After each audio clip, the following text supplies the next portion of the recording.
world is beginning to need alternatives for oil as a source of fuel for transportation. Oil is a non-renewable resource, and therefore we can't depend on it forever to fuel cars. Electric cars are one possible solution to this problem.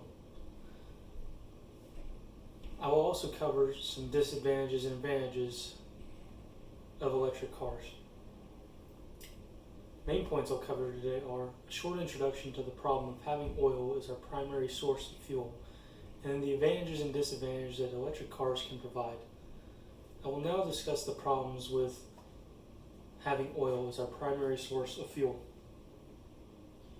The transportation industry relies heavily on oil as primary source of fuel for gas-powered cars.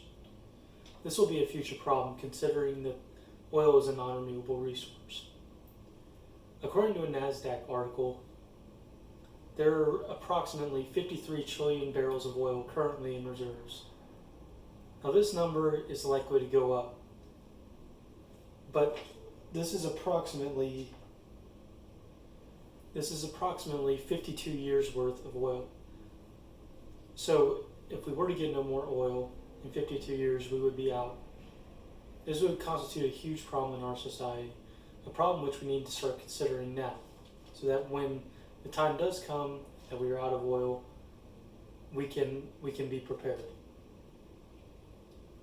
Electric cars don't use oil as fuel and therefore are a solution to this problem. I'll now discuss some of the advantages of electric cars.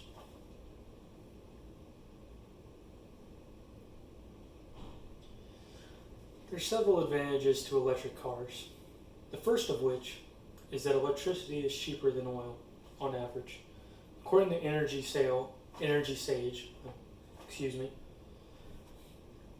the average operating cost of an electric car over the course of a year is $485, while a gas-powered car is $1,117. This is a significant difference. The second advantage that electric cars have over gas-powered cars is that they're more environmentally friendly. Since there is no exhaust system on an electric car, there are zero emission vehicles. Therefore, we're not affecting any pollution that enters the atmosphere.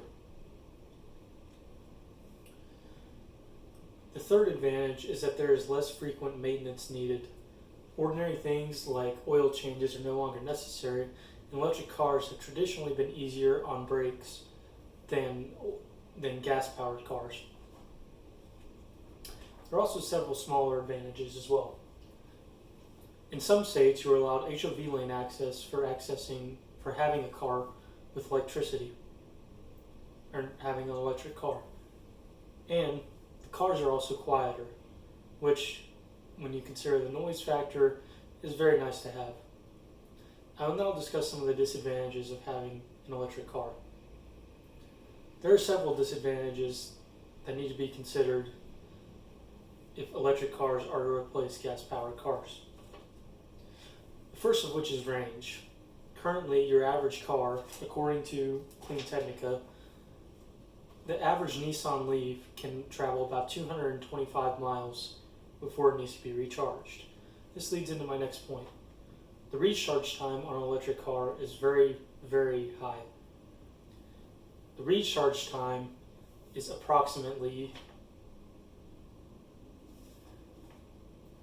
the average recharge time is approximately 8 hours, which, if you're having a road trip, is a sizable problem because more than likely you'll have to stop for a good chunk of time, whereas in a gas-powered car you might have been able to keep going and make a shorter trip. Another big disadvantage to electric cars is that they are a big initial investment. Usually, they're somewhere between $40,000 and $80,000 per car as an initial investment.